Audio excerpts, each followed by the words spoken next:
LDA کے 11 اہلکاروں کو ترقی دے دی گئی۔ لاہور ڈیولپمنٹ اتھارٹی کے ڈائریکٹر ایڈمنسٹریشن محمد نواز گوندل کی زیر صدارت منعقدہ محکمانہ پروموشن کمیٹی کے اجلاس میں LDA کے 11 اہلکاروں کو ترقی دے دی گئی۔ گریڈ 16 میں کام کرنے والے نائب تحصیلدار شاہ جمال کو گریڈ 16 میں ترقی دے کر تحصیلدار بنا دیا گیا۔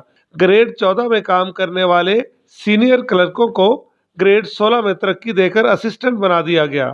ترقی پانے والے سینئر کلرکوں میں فقیر حسین، ذوالفقار علی، سید عظمت علی، ناصر محمود بھٹی، محمد شبیر، طلعت منظور، نوید انور، محمد کامران اور آفتاب حسین شامل ہیں۔